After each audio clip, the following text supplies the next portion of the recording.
I never imagined how fragile my life was, how easily everything I had built could shatter in a single night. But that's exactly what happened. It started with the storm.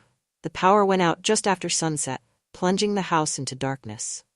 Victor was away, as usual, leaving me alone with his son, Ezra. I didn't think much of it at first. It was just a blackout, a minor inconvenience. But by the time the power came back on, nothing about my life would be the same.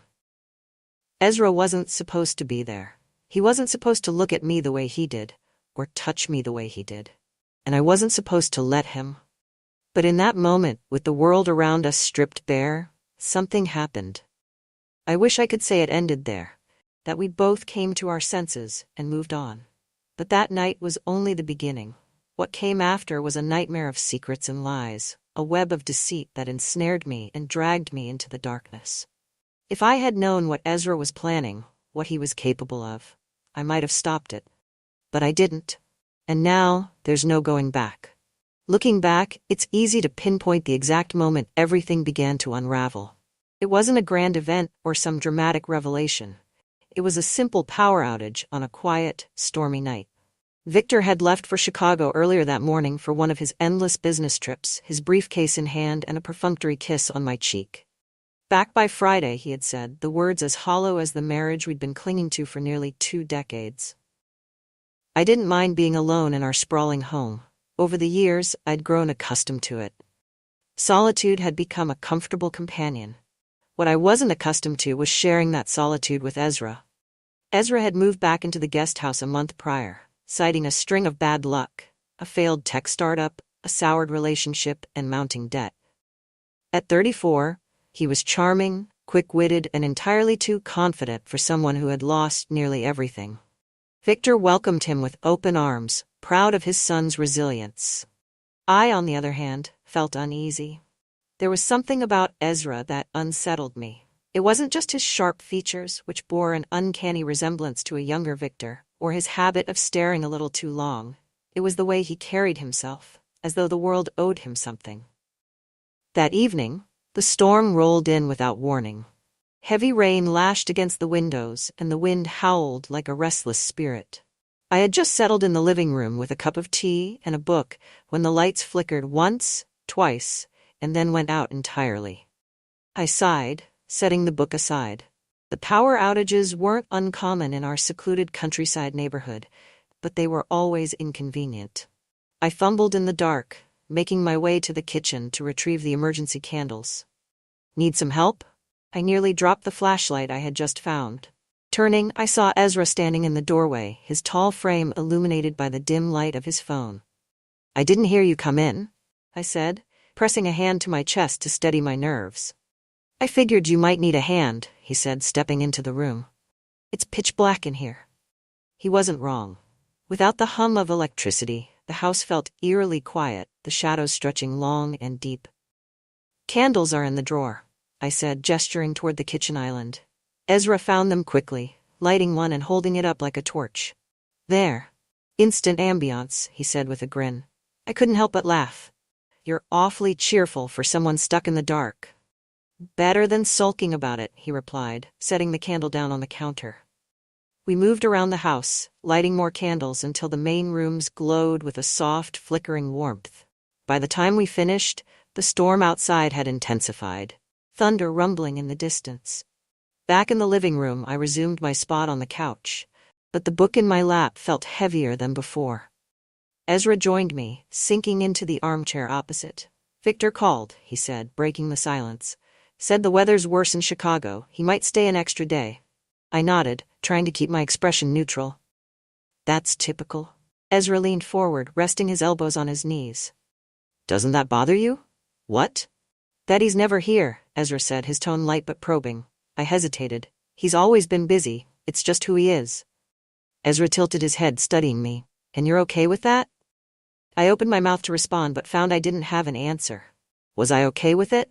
I wasn't sure anymore. I'm sorry, Ezra said, leaning back. I didn't mean to pry. It's fine, I said quickly, waving him off. It's just complicated. Ezra nodded, as though he understood.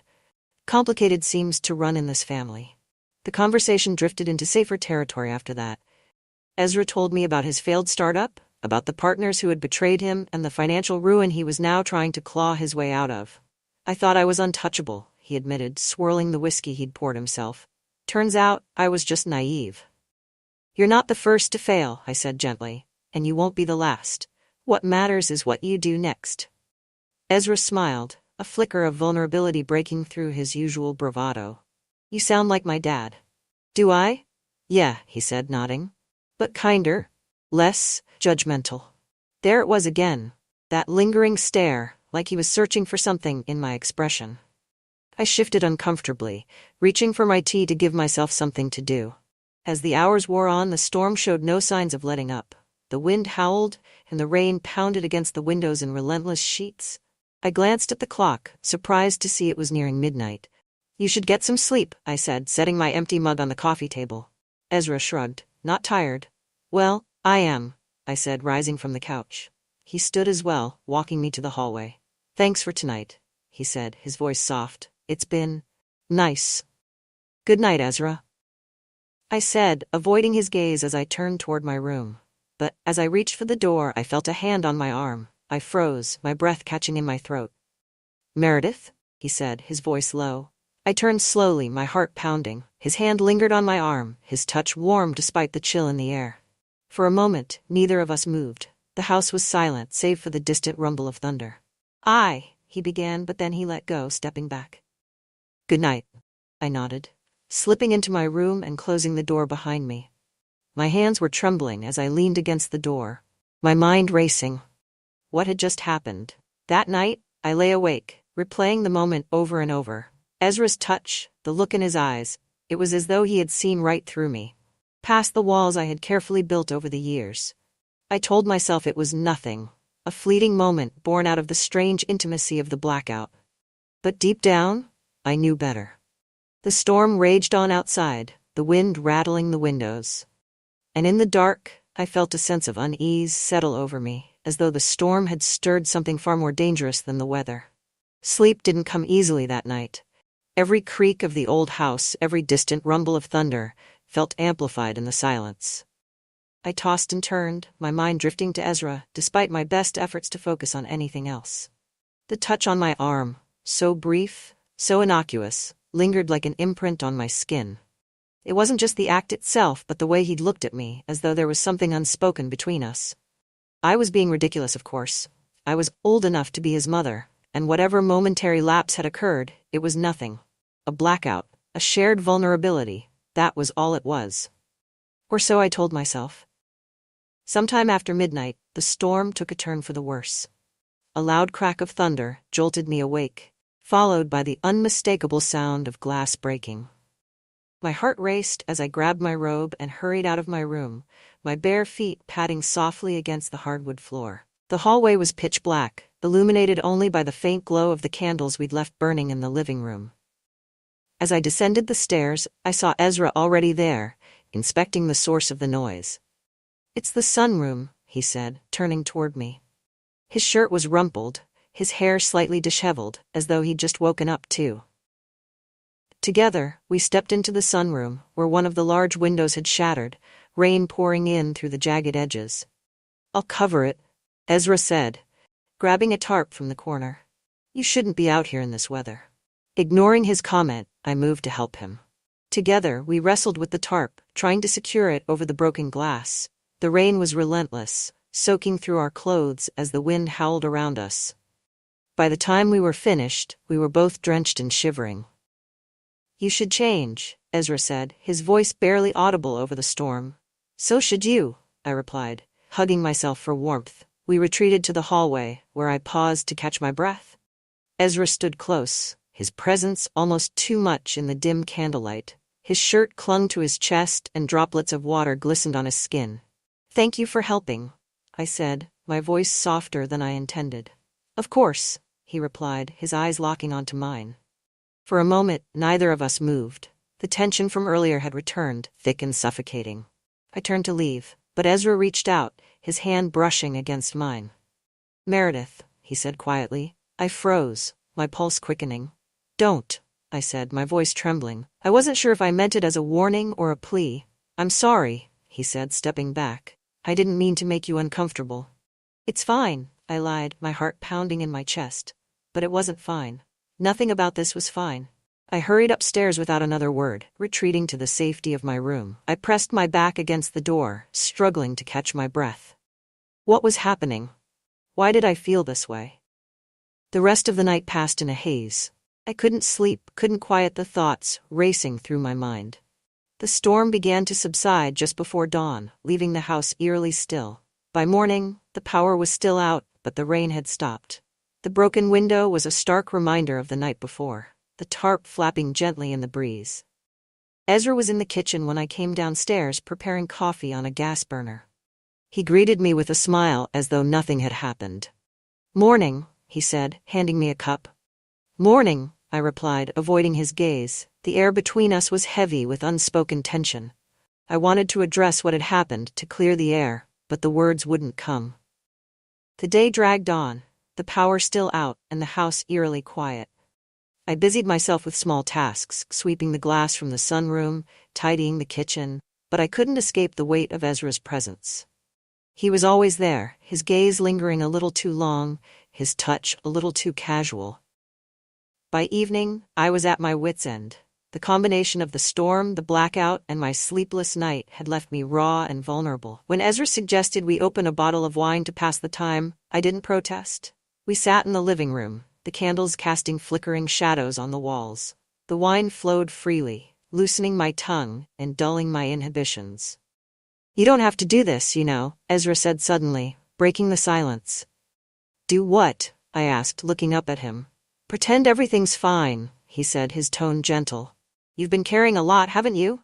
I hesitated, unsure how to respond. "You're always so composed," he continued. "But I see it, the way you hold yourself, the way you avoid talking about certain things. It's okay to let go, Meredith." His words hit me harder than I expected. I felt tears prick at the corners of my eyes and quickly looked away.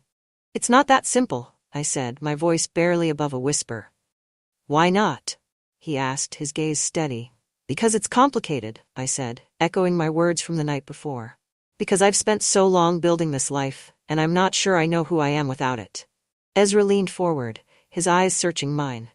"Maybe it's time to find out."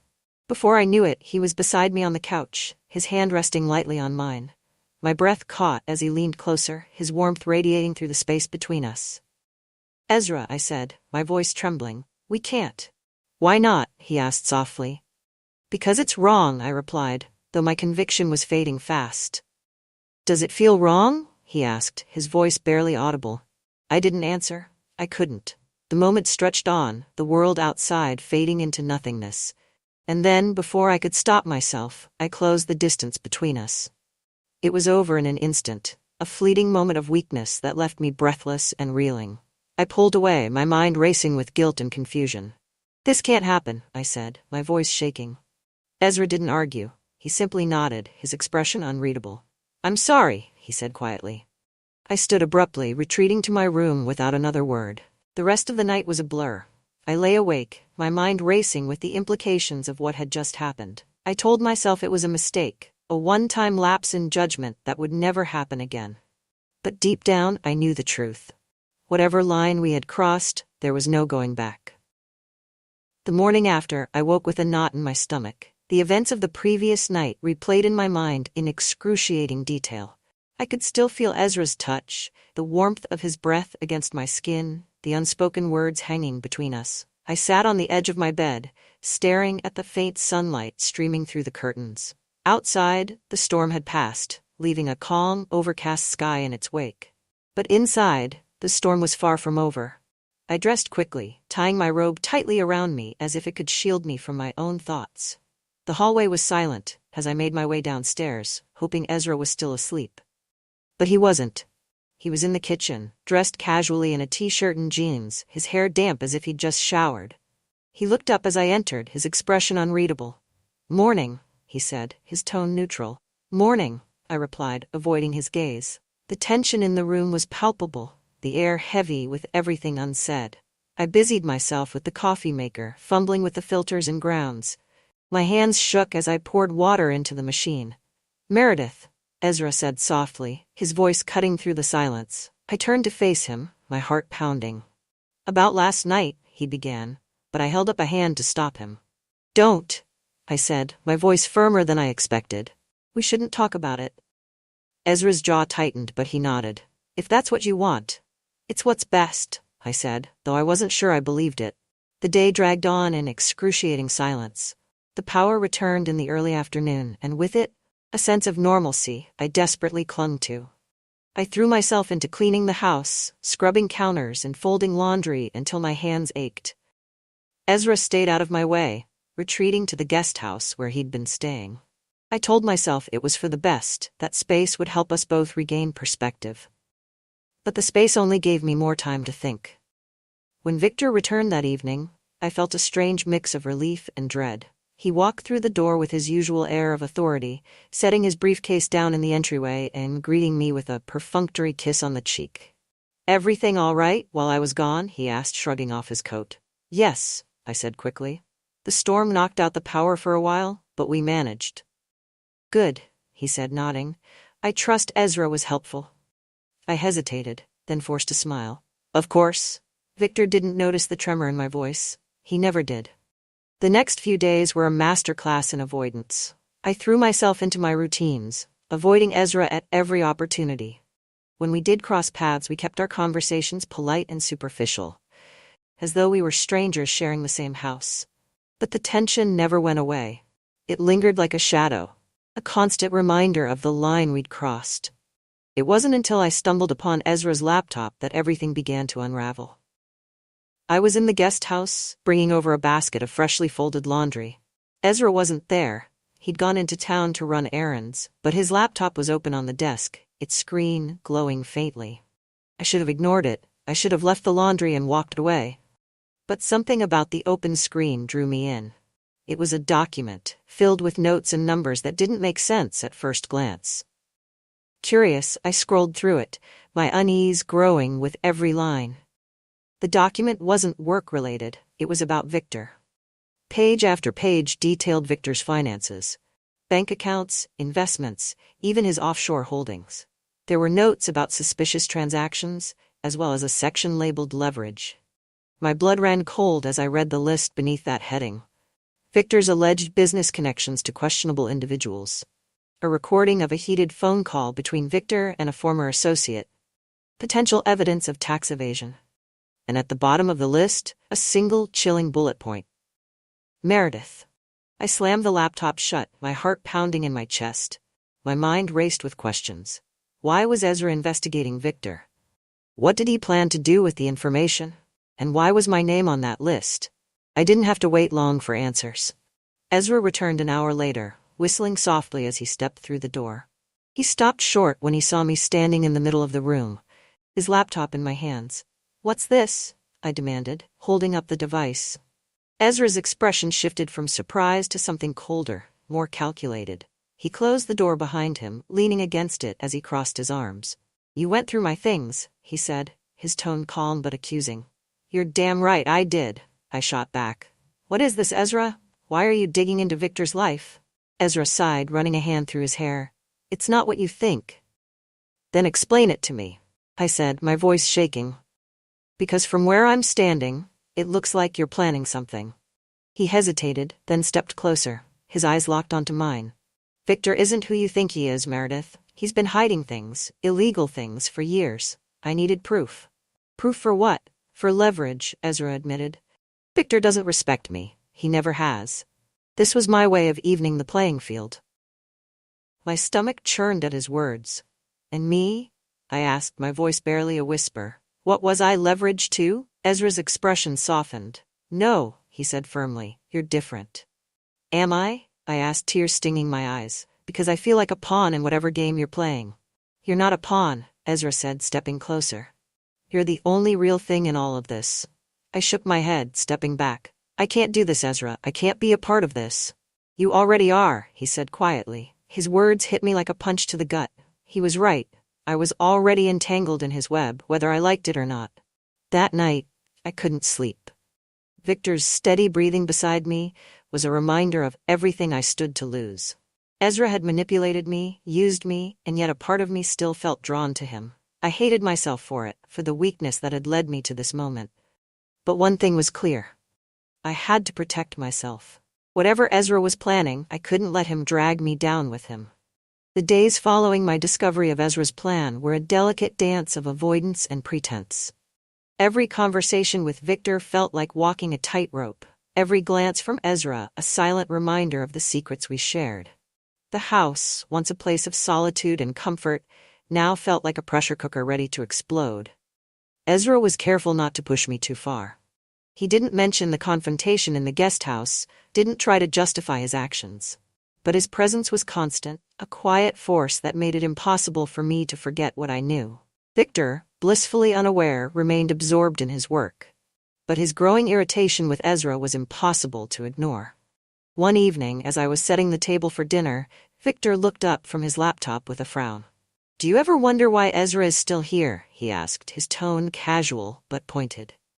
I froze, my hands tightening around the silverware. "He's going through a rough patch," I said carefully. "He needs time." Victor snorted. "He's had plenty of time, but all I've seen him do is mooch off us and avoid responsibility." "He's your son," I reminded him, my voice sharper than I intended. "And that doesn't give him a free pass to take advantage of me," Victor said. He leaned back in his chair, rubbing his temples. "I've given him more chances than he deserves." I didn't respond, my heart pounding in my chest. Was Victor onto something? Did he suspect Ezra was up to no good? The answer came 2 days later when I found a business card tucked into Victor's briefcase. Malcolm Kent, Private Investigations. That night, as Victor snored softly beside me, I stared at the ceiling, the weight of everything pressing down on me. If Victor had hired a private investigator, it was only a matter of time before he uncovered Ezra's activities, and possibly even the moments Ezra and I had shared. I couldn't let that happen. The next morning, I went to the guest house. Ezra was seated at his desk, typing away on his laptop. He looked up as I entered, his expression cautious. "We need to talk," I said, closing the door behind me. "I'm guessing this isn't a friendly visit," he replied, leaning back in his chair. "Victor hired a private investigator," I said bluntly. Ezra's eyes narrowed.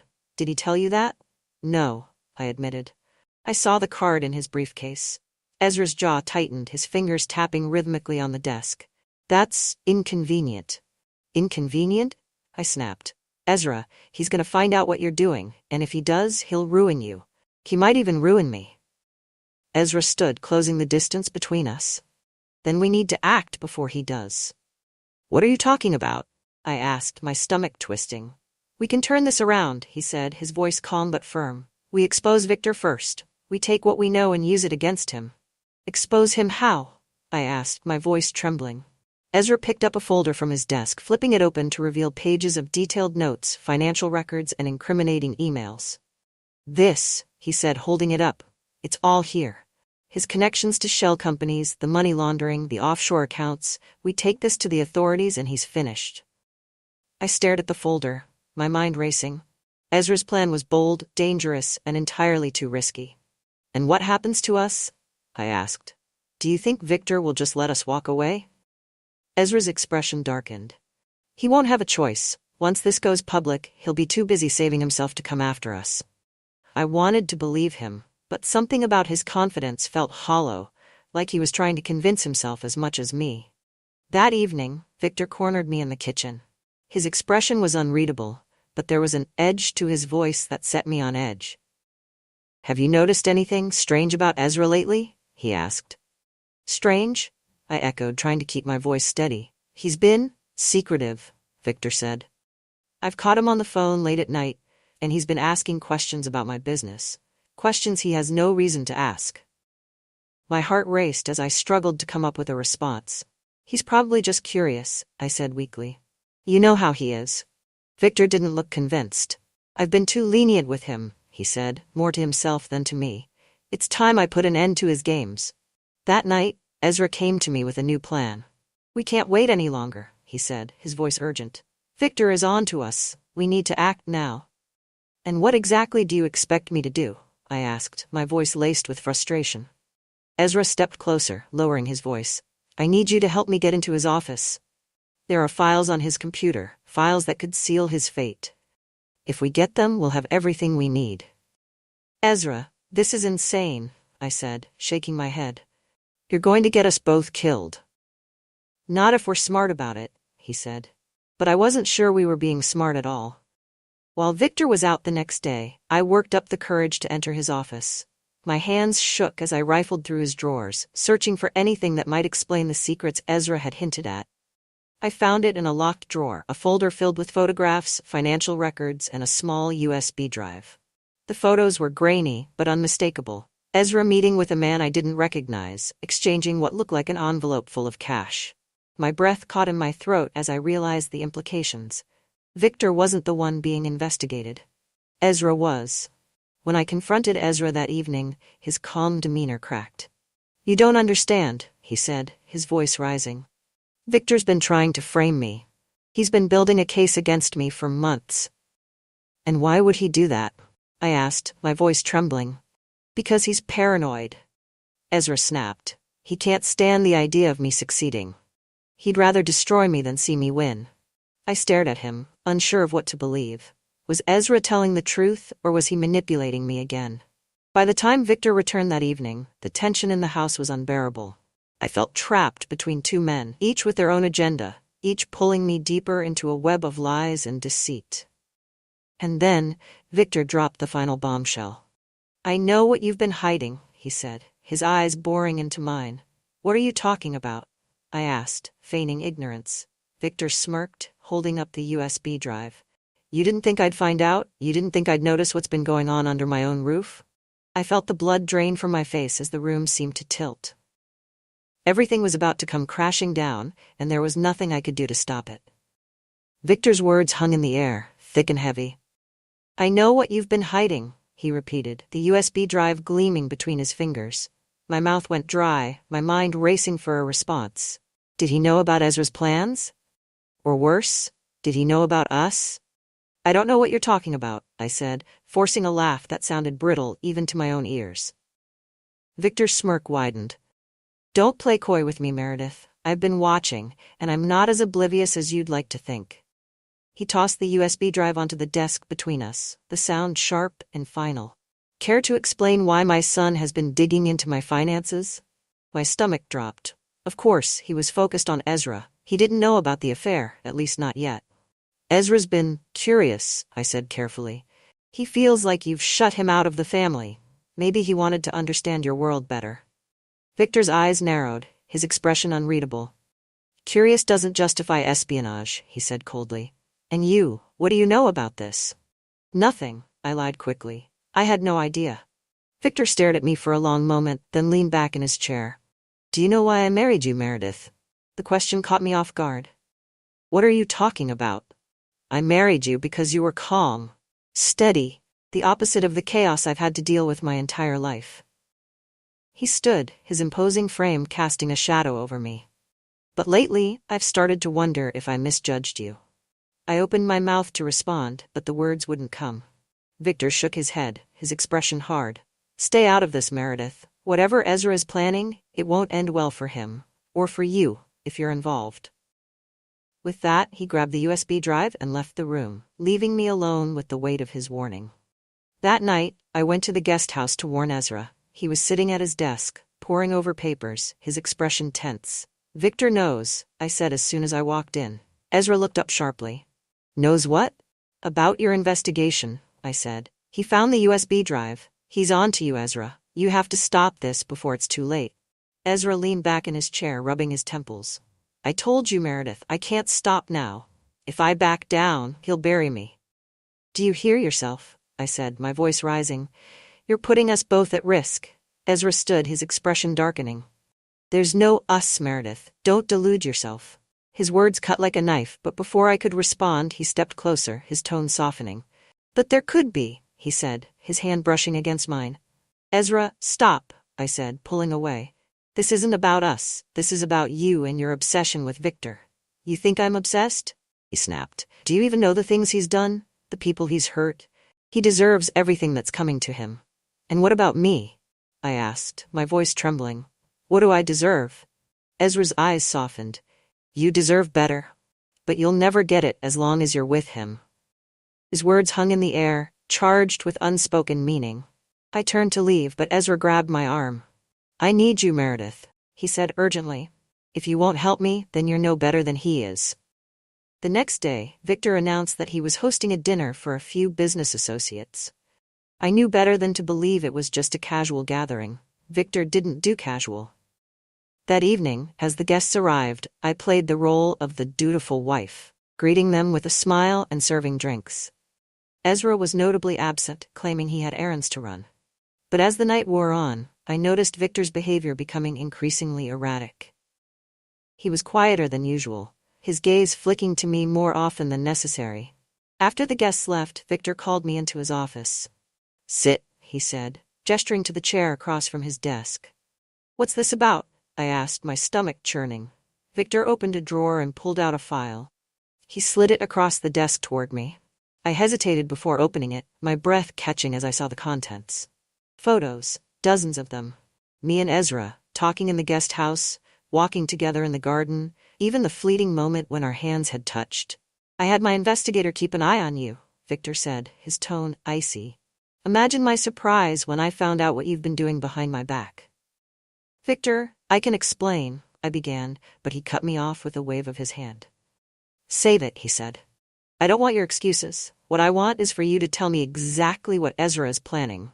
My mind raced. If I betrayed Ezra, he would destroy me. But if I didn't, Victor would. "I don't know what he's planning," I said finally. Victor's eyes narrowed. "Wrong answer." He leaned forward, his voice low and menacing. "If you're protecting him, you'll regret it, Meredith. I promise you that." Later that night, I found Ezra waiting for me in the guest house. His expression was grim, his usual confidence replaced by something darker. "What did he say to you?" Ezra asked. "He knows," I said. "He has photos of us.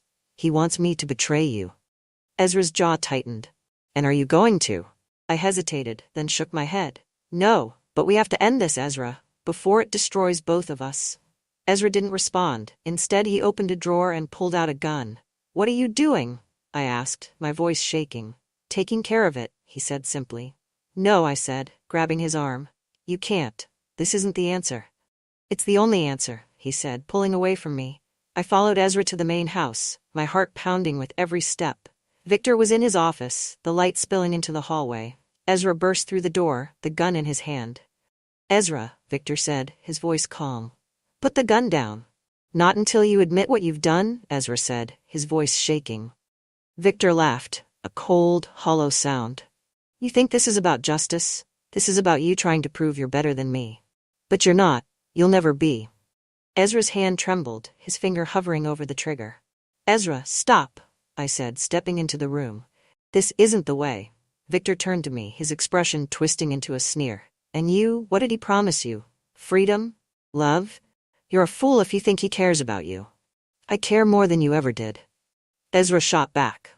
The tension in the room was unbearable. And then, in an instant, it was over. The gun went off, the sound deafening in the small space. When the smoke cleared, Victor lay slumped over his desk, blood pooling beneath him. The room was still. The silence broken only by the faint hum of the air conditioning and the pounding of my own heartbeat. Victor's lifeless body slumped over his desk, the crimson stain spreading beneath him, a stark contrast to the polished wood. Ezra stood frozen, the gun still clutched in his trembling hand. His face was pale, his breath ragged, as though he was struggling to comprehend what he had just done. "Ezra," I said, my voice trembling. "We need to call someone." He turned to me slowly, his eyes wide and glassy. "No," he said, shaking his head. "No one can know." "We can't just leave him like this," I said, my chest tightening. Ezra's expression hardened, his usual confidence returning like a mask. "We don't have a choice. If anyone finds out, we're both finished." The hours that followed were a blur of fear and desperation. Ezra moved with a chilling efficiency, wiping down the gun, wrapping Victor's body in a tarp, and hauling it into the trunk of his car. "Where are you taking him?" I asked, my voice barely above a whisper. "There's a spot," Ezra said, avoiding my gaze. "Near the lake. No one will find him." I wanted to stop him, to tell him that what we were doing was wrong. But the words wouldn't come. I stood in the doorway, paralyzed, as Ezra drove off into the night. When he returned hours later, his clothes were damp, his hands covered in dirt. He didn't say a word, and I didn't ask. In the days that followed, I struggled to maintain a sense of normalcy. I cleaned the house, prepared meals, and answered calls from Victor's business associates with a steady voice. "He's out of town," I said each time, repeating the lie until it felt like a script. But the weight of what we'd done was unbearable. Every creak of the floorboards, every knock at the door, sent my heart racing. I was convinced the police would come, that someone would discover the truth. Ezra, on the other hand, seemed unfazed. He continued with his plans, accessing Victor's accounts and transferring money into new ones. "It's all falling into place," he said one evening, a rare smile on his face. "Falling into place?" I repeated, incredulous. "We killed a man, Ezra. Your father." "He wasn't a father to me," Ezra said coldly. "And you were never his wife, not really." His words stung, but I didn't argue. It wasn't until a week later that I discovered the depth of Ezra's betrayal. I was in the guest house, looking for a document Victor had asked me to keep safe when I found it. A second laptop, hidden beneath a pile of clothes. The files on the laptop revealed everything. Ezra's investigation into Victor wasn't just about uncovering his father's secrets, it was about eliminating him. There were detailed plans, messages to a mysterious contact, and even a list of assets Ezra intended to claim once Victor was gone. I scrolled through the files, my hands shaking. Among them was a folder labeled Meredith. I hesitated, then clicked it open. Inside were photos of me, some candid, others clearly taken without my knowledge. There were notes too, detailing how Ezra had used me to get closer to Victor, how he had manipulated me into trusting him. My stomach churned as I read his cold, calculated words. "Meredith is the key. She's weak, but she'll do whatever it takes to protect herself." When I confronted Ezra that night, he didn't deny it. "You're angry," he said calmly, leaning against the kitchen counter. "I understand that." "Angry?" I repeated, my voice trembling with rage. "You used me, Ezra. You lied to me." "I did what I had to do," he said, his tone unrepentant. "Victor was a monster, and you were trapped. I freed you." "Freed me?" I spat. "You destroyed everything." Ezra's expression darkened. "Don't act like you didn't benefit from this, Meredith. You wanted out just as much as I did." I shook my head, tears streaming down my face. "You're no better than him." For the first time, Ezra's calm facade cracked. "You don't mean that," he said, stepping closer. "Stay away from me," I said, backing toward the door. "Meredith," he said softly, his voice almost pleading, "you don't have to do this. We can still make this work." But I didn't believe him. That night, I made my decision. I packed a bag and drove to the police station, my hands trembling on the steering wheel. I told them everything. About the affair, the secrets, the murder.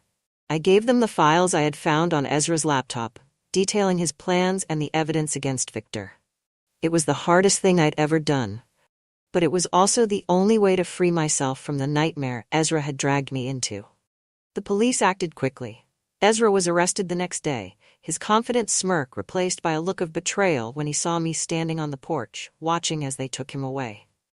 "You did this," he said, his voice cold. I didn't respond. Victor's death was ruled a homicide, and while Ezra bore the brunt of the blame, I wasn't spared entirely. The investigation revealed my involvement in covering up the crime, and though I avoided prison, I was sentenced to probation and community service. The house was sold, the proceeds split among Victor's distant relatives. I left town shortly after, determined to start over. Now, as I sit in my small apartment in a city far from where it all began, I reflect on the choices that led me here. There are moments when I wonder if things could have turned out differently, if I had been stronger, braver, less willing to let others dictate my life. But wondering doesn't change the past. I've started painting again, a hobby I'd abandoned years ago. The canvases fill the empty walls of my apartment, their vibrant colors a small reminder that life can still hold beauty, even after everything I've lost. As for Ezra, I haven't heard from him since his conviction. But sometimes, in the quiet hours of the night, I think about his final words to me. We could have had it all. Perhaps we could have. But we didn't. And now, all I can do is move forward. I never thought I'd see Andrew Hart again. Not like this, anyway. Standing in my ex-mother-in-law's perfectly decorated dining room, holding a glass of red wine I didn't even want, I felt a knot tighten in my stomach the moment I noticed him across the room. It had been years since I'd been to one of these family gatherings, a remnant of a life I thought I'd left behind when Mark and I signed those divorce papers. Yet here I was, smiling politely and exchanging pleasantries, trying to look like I belonged. Then I saw him. Andrew. 10 years younger than me, just like I remembered. Except now, the shy, lanky kid who used to hang around the edges of family events had grown into a man, confident, sharp-dressed, and with an air of charisma that I couldn't ignore, no matter how hard I tried. His dark hair was neatly combed back, his jawline more defined than I recalled. And when our eyes met across the room, something in his gaze held me captive for just a second too long. He smiled. Not the casual smile of a family acquaintance, but something warmer, more intimate. A smile that stirred something deep inside me, something I hadn't felt in years. I didn't smile back. Not right away. I turned my attention to the conversation I was barely paying attention to, a polite but meaningless exchange with Mark's cousin about their vacation home in Florida. But my thoughts kept drifting. I could feel Andrew watching me, and no matter how hard I tried, I couldn't ignore the magnetic pull of his presence. When I finally gave in and glanced his way again, he was already walking toward me. "Lisa," he said, his voice lower than I remembered, smooth and deliberate. "It's been a while," I felt my breath hitch. "Andrew," I replied, forcing a polite smile. "It has. You look different," he chuckled, a soft, knowing laugh. "It's been 10 years. I'd hope I've changed a little." 10 years. 10 years since I'd last seen him, back when he was still a law student and I was still Mark's wife. Back when I'd been too caught up in trying to hold together a marriage that was already crumbling to notice much of anything else. Back then, Andrew had been just a background presence in my life, a kid who showed up at family events, quiet and unassuming, polite to a fault. Now, he was anything but a background presence. We exchanged the usual pleasantries. "How have you been? What have you been up to?" And I tried to keep the conversation light, casual. But there was an undercurrent to his words, a weight in his tone that made my pulse quicken. He asked about my work, and I told him about my interior design business, how it had been a struggle at first, but was finally starting to take off. He listened intently, his dark eyes never leaving mine, and I found myself talking more than I intended, saying things I hadn't planned to share. "It must be nice," he said after a pause, "to be doing something you're passionate about." There was a sincerity in his voice that caught me off guard. It felt like a pointed comment, a subtle acknowledgement of the years I'd spent in a marriage where my passions had always taken a back seat. "It is," I said, my voice softer than I intended. The conversation was interrupted by Mark's mother calling everyone to the dining table. And for a moment, I felt a wave of relief. I needed space to breathe, to sort through the swirling emotions that Andrew's presence had stirred up. But as we sat down to dinner, I realized he was seated directly across from me. Throughout the meal, I was hyper-aware of him. The way his gaze lingered on me a fraction too long, the subtle curve of his lips when he smiled, the way his fingers played idly with the stem of his wine glass. It was maddening. I told myself I was imagining it, that this was nothing more than an innocent reunion, but the tension crackling between us was impossible to ignore. After dinner, as people drifted toward the living room for coffee and dessert, I found myself outside on the patio, needing fresh air. The cool night breeze felt like a reprieve from the stifling atmosphere inside, but it did little to calm the storm brewing inside me. I didn't hear him approach. "I thought you might need some air," Andrew said, his voice startling me out of my thoughts. I turned to see him standing a few feet away, his hands in his pockets, a small, almost hesitant smile on his face. "I'm fine," I said quickly, too quickly. "You seemed tense in there," he said, stepping closer. I opened my mouth to protest, to say something dismissive, but the words caught in my throat. He was standing too close now, his presence too overwhelming. I could feel the heat radiating off him, could see the way his eyes searched mine as if he was trying to read the thoughts I was too afraid to admit, even to myself. "It's been a long night," I said finally, my voice barely above a whisper. He nodded, his gaze never wavering. "I missed you, you know. After you and Mark split, I missed having you around." The words hit me like a punch to the gut. There was something raw in his tone, something vulnerable that made my chest tighten. I didn't know what to say, how to respond. So I didn't. For a long moment, we just stood there, the silence between us heavy and charged. And then, before I could stop myself, I said the words I'd been trying so hard to ignore. I missed you too. It was a confession I hadn't planned to make, one that hung in the air between us like a ticking time bomb. And when he took another step closer, his hand brushing lightly against mine, I knew there was no turning back. That night was supposed to end there, on the patio, with an unspoken understanding that we had crossed a line. But it didn't. I went home, pouring myself a glass of wine and collapsing onto the couch, my thoughts tangled and restless. I told myself it was just nostalgia, a fleeting attraction to a man I barely knew. Andrew was just a remnant of my past, a piece of a life I'd left behind. But then my phone buzzed. It was a text. From him. "Are you home safe?" 3 simple words, but they hit me harder than I expected. No one had asked me that in years. Not Mark, not anyone. I hesitated before replying. "Yes, thanks for checking." His response came almost immediately. "I meant what I said tonight. I missed you." I stared at the screen, my heart pounding. This wasn't innocent anymore. I knew I should shut it down, tell him this was inappropriate, but instead, my fingers hovered over the keyboard. "I missed you too," I typed, before I could talk myself out of it. What followed was the kind of back and forth that felt harmless on the surface, but carried an undercurrent of danger. He asked about my work, my life, my divorce. He told me about his job, how he'd moved back to town a year ago after landing a position at a high-profile law firm. He said he hadn't seen Mark in months, that their relationship had always been distant. And then, just as I was about to end the conversation, he said it. "Can I see you?" The first time it happened, it was almost accidental. He showed up at my shop the next evening, claiming he was just passing by. It was late, just before closing, and the place was empty. He leaned casually against the counter, his tie loosened, his sleeves rolled up, and that damn smile playing on his lips. "You look tired," he said, his tone gentle, almost teasing. "It's been a long day," I replied, trying to keep my voice steady. He glanced around the shop, his eyes lingering on the details, the carefully arranged furniture, the swatches of fabric I'd been sorting through. "You've done well for yourself," he said. "This place suits you." "Thanks," I said, crossing my arms over my chest, more to create a barrier between us than anything else. He stepped closer, his eyes locking on mine. "Lisa," he said, his voice low, "tell me to leave, and I will. But if you don't..." He didn't finish the sentence, and he didn't need to. The air between us was electric, the tension unbearable. My heart was pounding so hard I thought he could hear it. I should have told him to leave. I should have put an end to it, right there. But instead, I found myself stepping closer, my breath hitching as his hand brushed lightly against my arm. And then, before I could think better of it, his lips were on mine.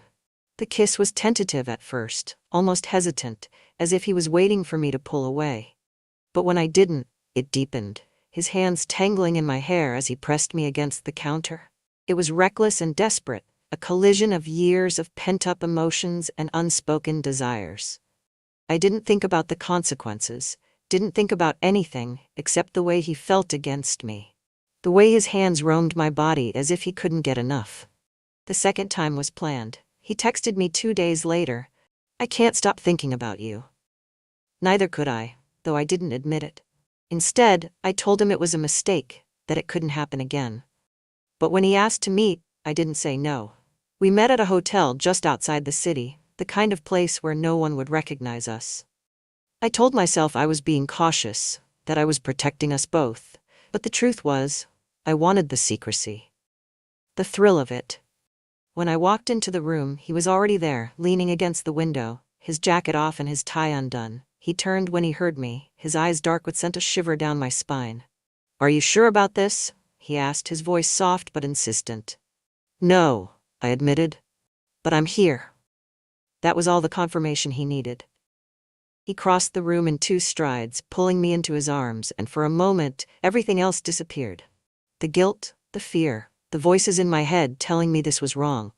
It all faded away as his lips found mine, as his hands explored my body with a hunger that matched my own. What followed was a blur of passion and intensity, a tangle of limbs and whispered names, of heat and urgency that left me breathless and trembling. Over the next few weeks, our affair became a routine. We met in places that felt safe. Anonymous hotel rooms, the back seat of his car, even my shop after hours. Each encounter was more intense than the last, as if we were trying to make up for lost time, to consume each other before reality caught up with us. But reality always did. Every time we parted ways, the guilt came rushing back. I told myself it was just a fling, a way to feel alive again after years of feeling invisible. But deep down, I knew it was more than that. Andrew wasn't just a distraction. He was a storm that had upended my carefully constructed life, and no matter how hard I tried, I couldn't walk away.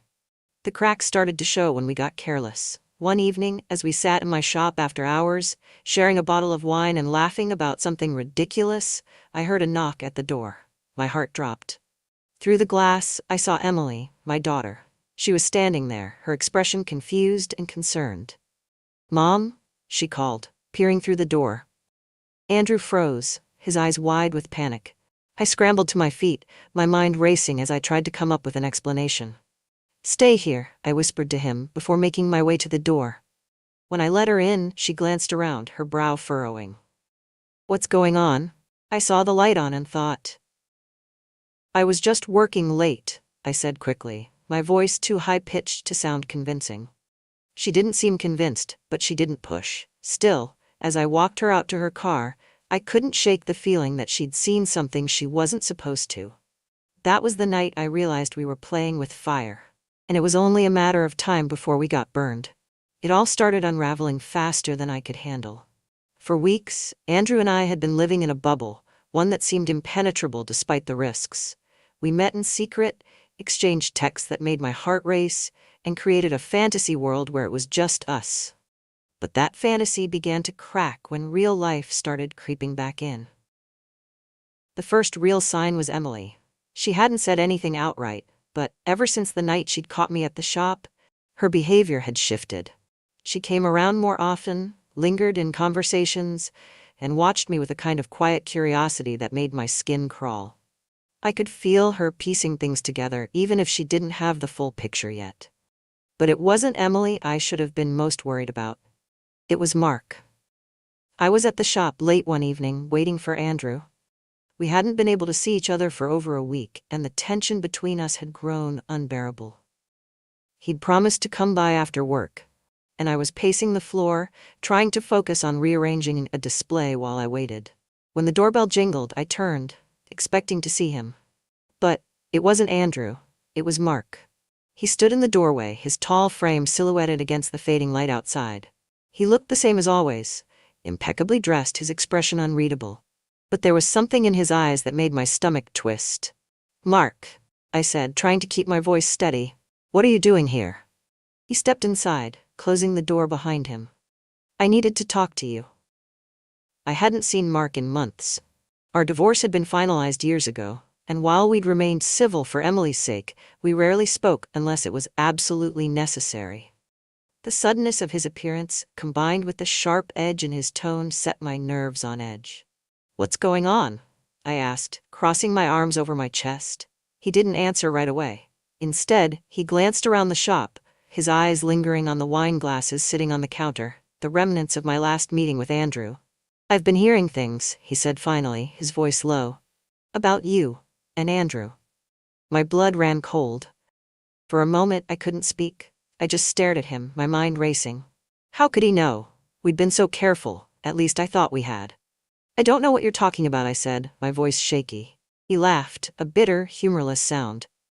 "Don't play dumb, Lisa. I've seen the way he looks at you, and I'm not the only one who's noticed." I felt the walls closing in around me. "This is ridiculous," I said, trying to sound indignant. "Andrew and I are just friends." Mark stepped closer, his eyes narrowing. "Friends don't meet in hotel rooms, Lisa." The words hit me like a slap. My mouth went dry, my heart pounding so hard I thought it might burst. How did he know? Had someone seen us? "I don't know what you think you know," I said, trying to keep my voice steady, "but this conversation is over." I moved to step past him, but he grabbed my arm, his grip firm but not painful. "Don't you dare walk away from me," he said, his voice sharp. Do you have any idea what kind of mess you're creating? This isn't just about you, Lisa. This is about Emily. About our family. I yanked my arm free, my anger flaring. Our family? Don't you dare lecture me about family, Mark. You were the one who destroyed it, remember? For a moment, he looked taken aback, his jaw tightening. Then he stepped back, his expression hardening. You're going to end it, he said, his tone leaving no room for argument. Whatever this thing is between you and Andrew, it's over. Do you understand me? I didn't answer. I couldn't. I just stood there, my chest heaving, my hands trembling. When Andrew arrived later that night, I was still shaken. I told him what had happened, how Mark had confronted me, and for the first time, I saw a side of him I hadn't seen before. He was furious. Who the hell does he think he is? Andrew said, pacing the floor, his hands clenched into fists. He doesn't own you, Lisa. He doesn't get to tell you what to do. It's not that simple, I said, my voice barely above a whisper. He could ruin everything, Andrew. If he tells Emily.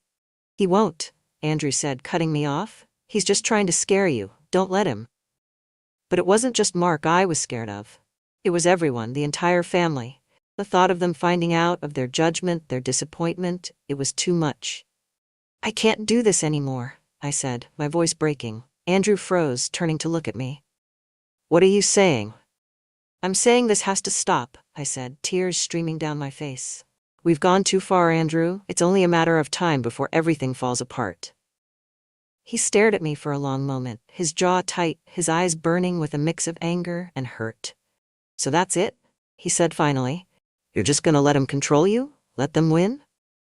This isn't about winning, I said, my voice trembling. This is about survival. He shook his head, a bitter laugh escaping his lips. You're scared, Lisa. That's all this is. You're scared of what they'll think, of what they'll say, but what about what you want? Doesn't that matter? I didn't answer. I couldn't. Because the truth was, I didn't know what I wanted anymore. The breaking point came a few days later. Emily showed up at my house unannounced, her face pale, her eyes wide with something I couldn't quite place. She sat me down at the kitchen table, her hands shaking as she pulled out her phone and placed it on the table. Mom, she said, her voice trembling. I need you to tell me the truth. I stared at her, my heart sinking. About what? She unlocked her phone, sliding it across the table. On the screen was a photo, grainy and slightly out of focus, but unmistakable. It was me and Andrew, sitting together in a hotel lobby, our heads close, our expressions too intimate to be mistaken for anything innocent. Where did you get this? I asked, my voice barely above a whisper.